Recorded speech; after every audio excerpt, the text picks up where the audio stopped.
right, everyone. Who loves them some Terrifier? A little bit? A little bit more than that. Who loves All Hallows Eve? Yeah? Come on, who wants a reaction? All right, well, please, everyone, that's better. Please, everyone, give it up for Mike Giannelli, original Art the Clown. Come on.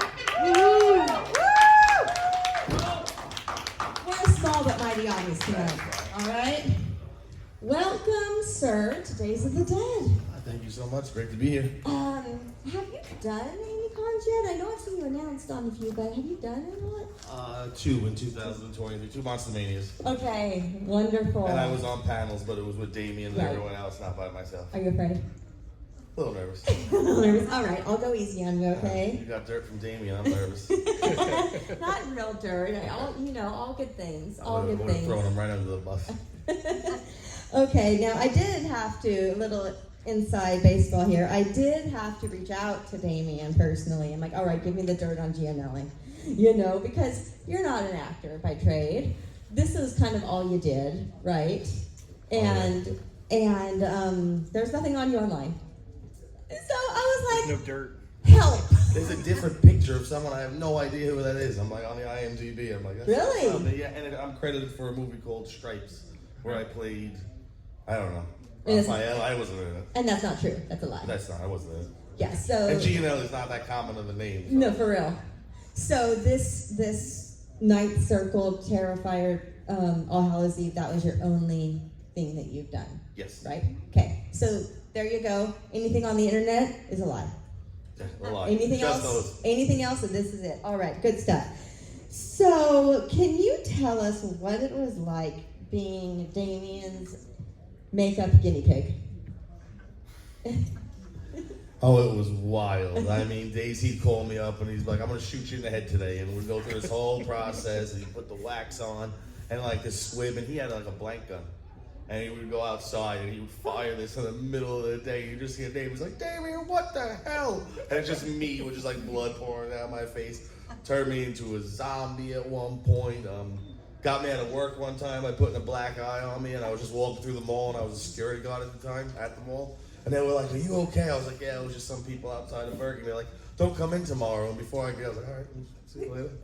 Paid time off, right? Yeah, paid time off. He tested so much stuff on me before we actually decided. He decided to do the Ninth Circle and say, I need you as a clown real quick. It's very simple prosthetics, and here we are. Right. So how long have you guys known each other? Met Damien in the early 2000s, probably right out of senior in high school, so Yeah. 2002. Wow, so you got quite a history. Oh, yeah. Yeah.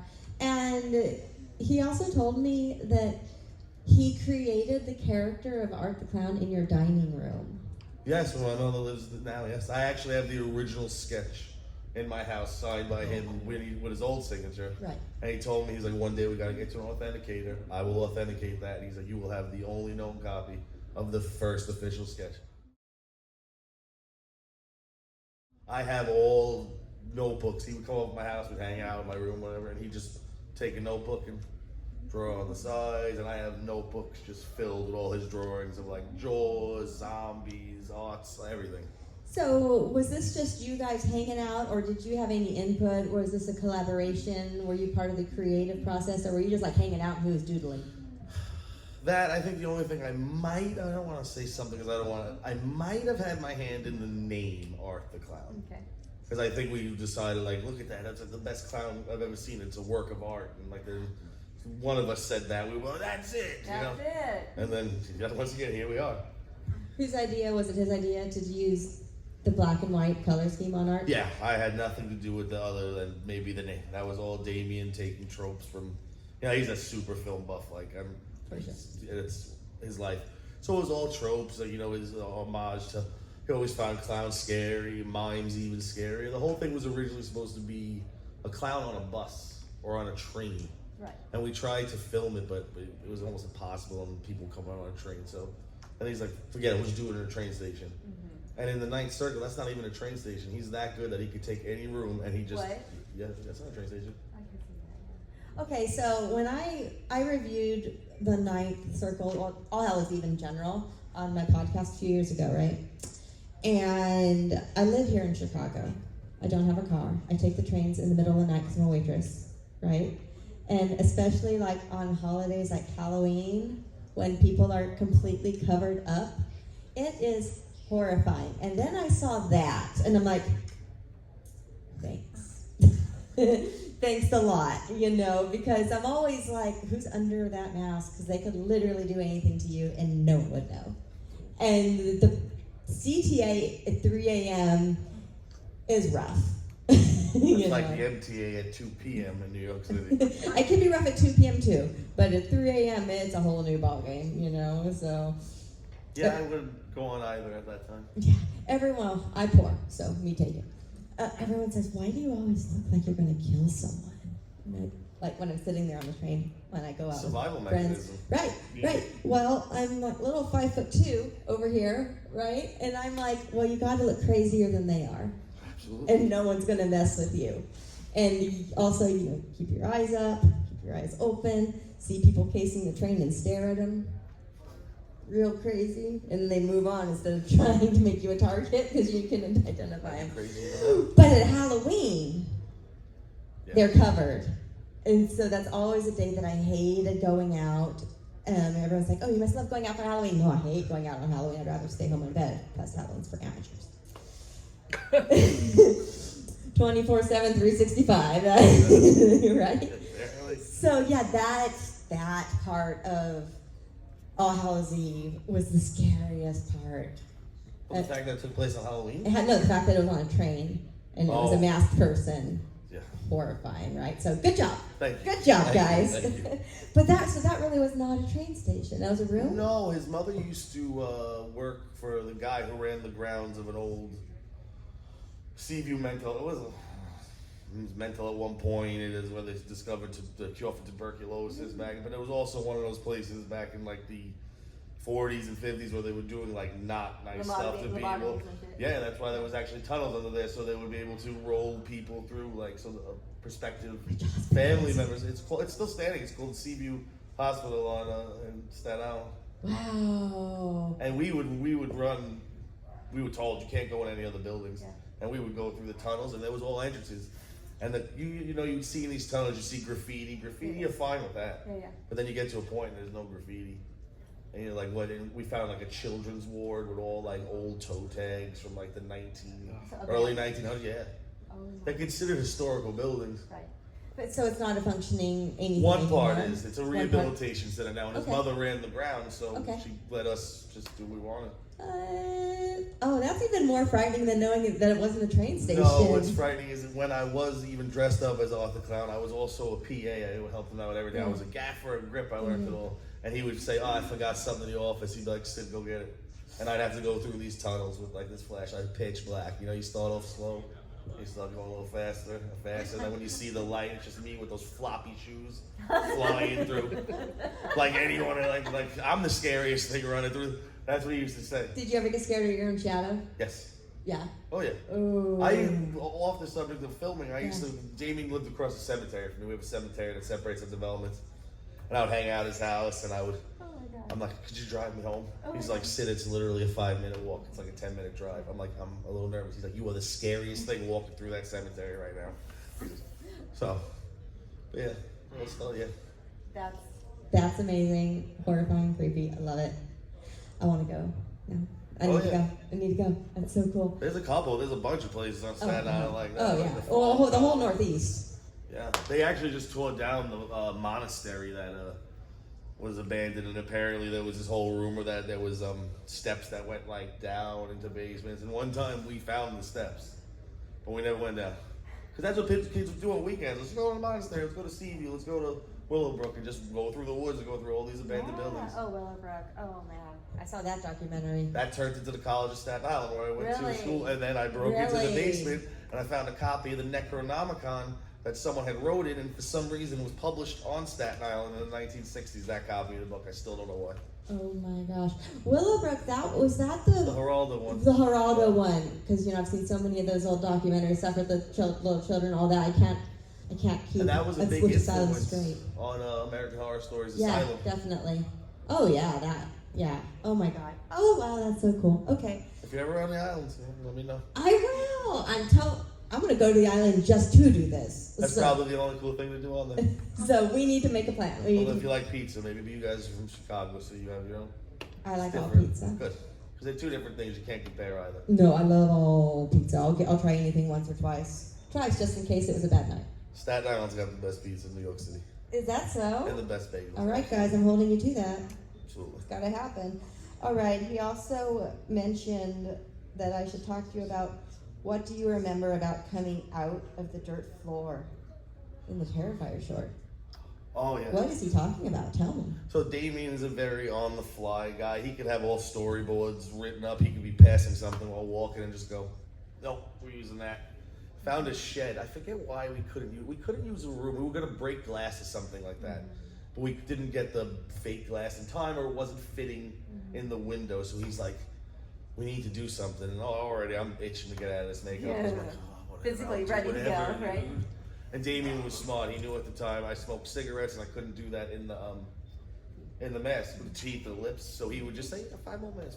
So I'm just like, I just need a cigarette, need a cigarette. And him and I believe it was the camera guy at the time said, what happens if we got him to go through the floor? And this was like a shed with cement on it. And they went out and then they went to the Home Depot, bought dirt, and took this table and I watched them do magic. That's just a wooden table with a hole in it, and they just put a garbage bag over it and dirt and said, just claw your way through.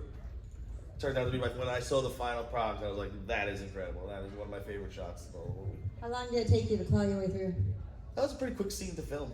A couple of takes because you can't really do that many. We only had a certain amount of garbage bags. And we were on truncated time because you didn't want to be there when the security came around. Because we weren't supposed to be there. We were only supposed to be in one area, but we just... Can you tell me about filming the hideous pig creature in the Ninth Circle? The pig man? Mm-hmm. Damien has one of the best quotes about that. He's like, I worked on that thing for 15 years. It was in the movie for 4 seconds. He had made this whole suit. It was like long johns, and then he built all this stuff on and getting the kid in it, and then just covered in slime, and everything was falling apart. That's what was supposed to be in it more. But when Damien went back and saw the footage, he's like, none of this is usable. Oh no. Yeah, a lot of that. And what he did with that film was he wanted it to be authentic, so he had it all digital. It was digital, but he transferred it to, I believe, 8 or 9 millimeter. And when he saw it on that, like it looked good on a digital, but it didn't. He's like, and that's why in All Hallows Eve, that's why it's a longer Ninth Circle, because he was able to go back to the digital, cut the different scenes, and like the original one, the Pigman's in it for a second. Yeah. He worked on that thing for years. It stood in his mother's dining room, and she would scream at him all the time. He's ruined stoves on her by baking clay in there. She would come in, she'd be like, you two idiots again, get a job. Like, why are you ruining my kitchen? And there I am, just like with alginate on my face. I'm like, hi, Sandy. She's like, hello, Sid. It was fun stuff. Why do they call you Sid? When me and Damien first met, I used to be really into punk music. I had like either a mohawk at the time with spikes in my hair, and the only punk he ever heard of was Sid Vicious from the Sex Pistols, so he started calling me Sid Vicious, and then someone called me Psycho Sid from The Wrestler, and then eventually it just became Sid. Yeah. And that's the name that he uses. It's not Mike. If he called me Mikey, that's when I know I'm in trouble. That's why I'm filming. Now you'd be like, Sid, so he'd be like, Mike, and I'm He's so using sorry. your government name now. Oh no, what did I do wrong? Yeah, no, he's a fun guy. Yeah, no, he's great. He's great. That's why I knew I could text him and ask him dirt. He probably laughed at that. Well, you know. You got any more there? And then, not Anything really. embarrassing? Good. No, none of it was embarrassing. No, But very interesting. Yeah, we have a long history. Yeah, I love that. Did you always want to be a performer, or did you never want to be a performer? Did you want to be a performer and then change your mind? You're like, never mind. I had all those dreams. When I was a kid, I Really? was going to be a rock star, professional wrestler, NHL player, you know. And then I got into my teenage years and decided that debauchery was more fun. And just, ran into him through an ex-girlfriend. And then, like I said, he asked me to be the clown for a few minutes, and it just boom, boom, boom, and it just turned into all that. And I learned so much. I just learned so much. It's amazing watching how films are made and the amount of effort that goes into the smallest scene. And he's he's really nitpicky, like the light turning and it was amazing. But no, it was nothing I ever thought about doing, but I enjoyed it. I'd do it again. So what did you go on to do after? For a long time, when he offered me Terrifier, the one that David did now, I was managing the warehouse of a poster company called Scorpio Posters at the time. My friend's father had started in the 70s. They moved to Jersey. I took it over. It was a 9 to 5. I was paid well. I had my own hours. And then, unfortunately, most of my life I was single. And then at that same time, I met my now wife. And it was like, he always wanted to be a famous director. I always wanted to have a family. So we both went, you know. There you go. So I got my wife, my 2 kids, and he's got his big house with where he's like, I'm the Pablo Escobar meme. He's just like, just going through. Because he decided a good investment, you know. Get off the island, went to Jersey. Mm-hmm. He's living the dream. Yeah, everyone has their own dream. How the hell are your children? I have a 4-year-old daughter. My son just turned 1 in February. Oh wow, so you're like a new dad in the grand scheme of I parenthood. had him late in life too because I just turned 40. Congratulations. Thank you. It's great, Riley and Carter. Oh, amazing. It's being a parent, a father, everything you wished it would be. And more. And more, okay. Yeah. What's your favorite part about being a parent? Like I said, I'm lucky to be a stay-at-home dad, so there's like many things that my daughter calls me Arthur the Clown. Arthur the Clown? Arthur the Clown, and when she is 5, she's 4 now, but when she's 5, she'll be brave enough to watch it. A lot of blood and a lot of people. Is that her rule or yours? Excuse me? Is that her rule? When I'm That's her 5, rule. I'll I'm going be to put a brave enough. 1 in front of that. 1, 5. You don't need to see that. You know, I started my horror obsession when I was 8. So, but my first horror movie I saw that scared me was Killer Clowns from Outer Space. I was 5. Okay. And I snuck out to the living room to watch it because it has clowns in it, so it must be for kids, even though my mom told me I couldn't watch it. I watched a scene, I got scared, I ran back to my room, Covered up. and I didn't watch another horror movie until I was 8, and I saw another movie, and then I was all in. Sort of the same for me, except that first movie was not supposed to be a horror movie, and it was E.T. And it was the most horrifying thing I've ever seen. Agreed, To though. this day, I Yes. find it horrifying. I don't know how people call that a family movie. But then I was about maybe like 7-ish when I like saw the first Child's Play. That scared the Jesus out of me. I had a My Buddy doll. I told my mom, I said, "You get that thing out of here. Oh my You god. get that thing out of here." Really? I was horrified by it. Oh my. And I love the feeling of being scared. Yeah, so it really did affect you when you were a child. Well, I always went back for it more because I had what was called back then a hot box. My grandfather knew someone, so I stole cable. Oh So my I had all the God. HBO, so it was that.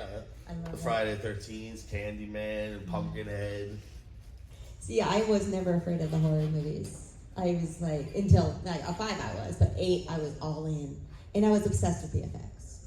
I was like, that is so cool. Because this was like 1990, so Some good movies good came out. 80s Oh, movies for effects. And then going in and seeing the early 90s movies like Candyman was magical. So, yeah, but they never scared me after that. And so I realized 5 was too young, 8 was just right. I don't know. Those All Hallows Eve and the Terrifiers are a little bit gorier than Terrifier, yes. Oh, Hallows Eve. there's some parts. I mean, the end of the Terrifier, the short is pretty Yeah, pretty brutal. And the end of All Hallows Eve is pretty brutal. yeah. Oh, I Except love that it. alien part. I told him too. I said you could actually. Forgot about the You alien. would call him right now, and I said I "Don't- blocked it out." Don't do the swimming. When he was going like this, I was like, "Don't put the swimming alien in there. Don't put the swimming alien in there." And I watched the final. And I looked at him. I said, "Put the swimming alien in there." He said, I know all the footage. It was either that or him as the cat, because the same guy jumped on it. I think he used that too. Jumped on a table, like sniffed the candles. I'm like, "You're an alien, man. What are you doing?" So, what do you think of the Terrifier movie? Like the first one? Like, knowing you started this, you kind of built it with him, and then you obviously chose yourself not to continue, and then you saw Terrifier, and were you impressed? Did you love Oh, I it? love David's performance. I think he took it to a whole nother level. Yeah. Yeah, like and Damien by then had perfected his Yeah. craft with the special effects. That's what I love about those movies. Those are all practical effects, other than 2 with the sword. That was the first time I ever saw him use CGI.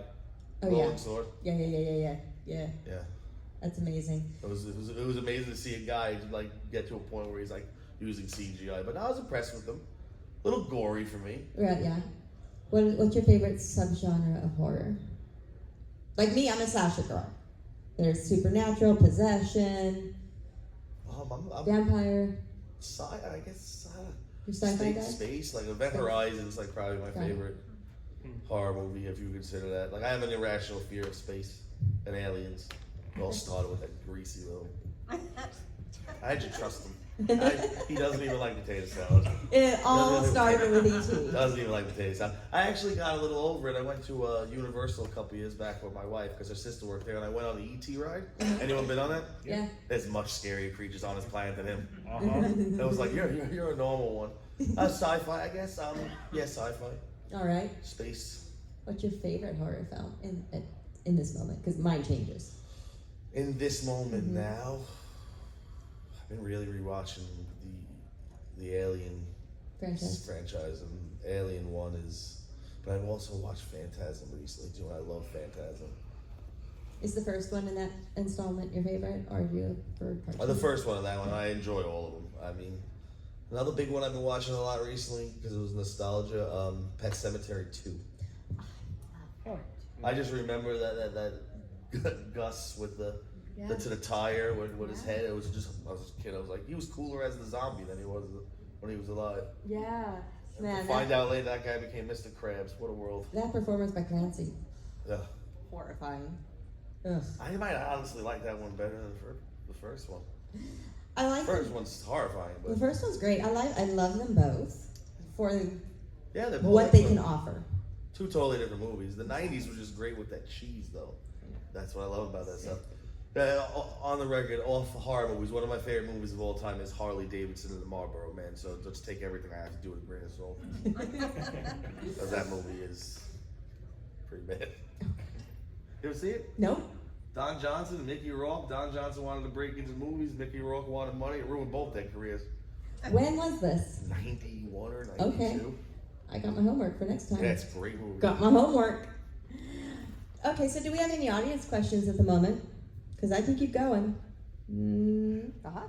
Yeah, I know at the beginning Damien worked a lot with like gelatin mask. How many did you go through for the? Before he got to latex, oh man, he works with all different types of.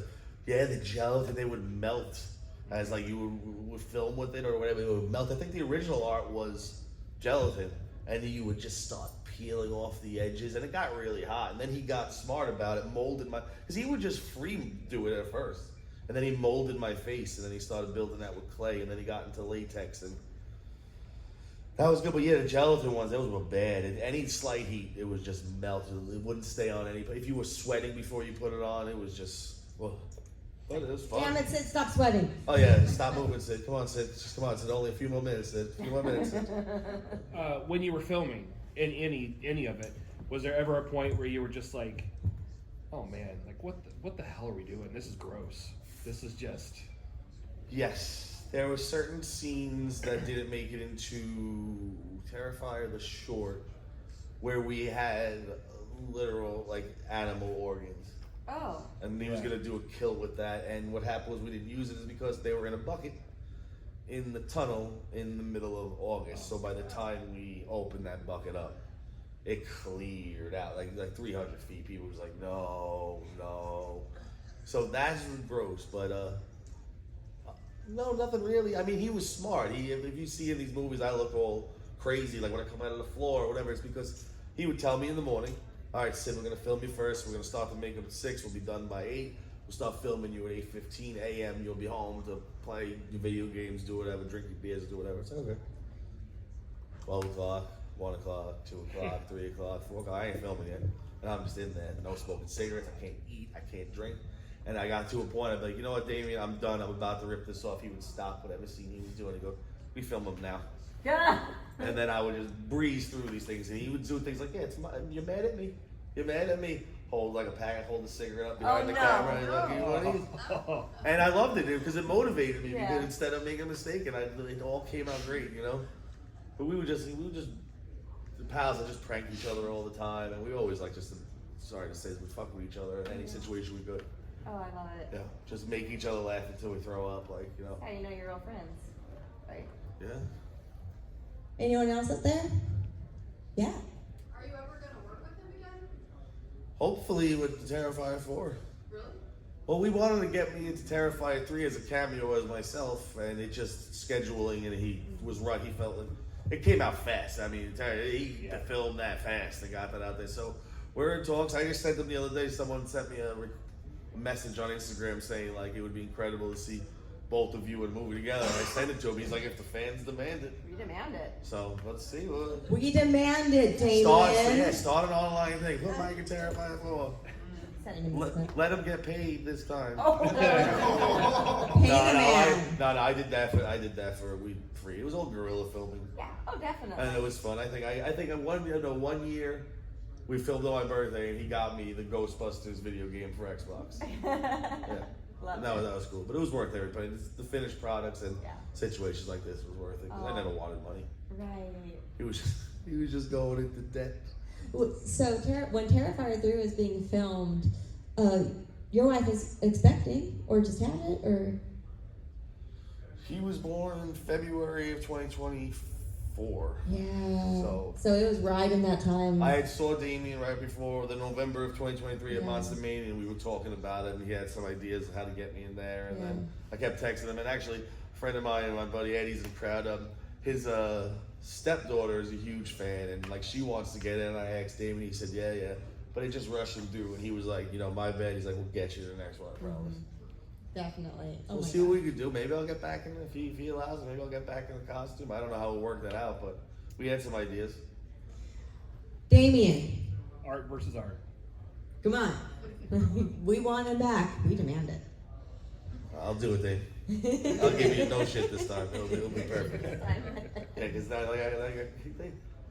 we were filming in the middle of winter, 2 a.m. with that thin suit on. Yeah. Worth every penny. He's gonna see this and go, oh, okay. He was a great director. He was not a Gestapo. He was an excellent guy to follow. Like I followed him through the gates of hell. I love that. What was the most challenging part of filming?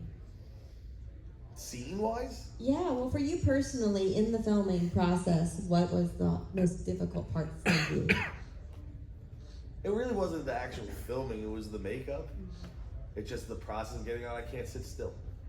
And I have to lay on the floor and this and that. So the application of it all. And then once I got in, it was fine. And then getting it off. As you could ask David that question. That stuff stays with you for weeks. You'll be finding pieces of glue behind your ear. You've taken 30 showers. You're like, where is no?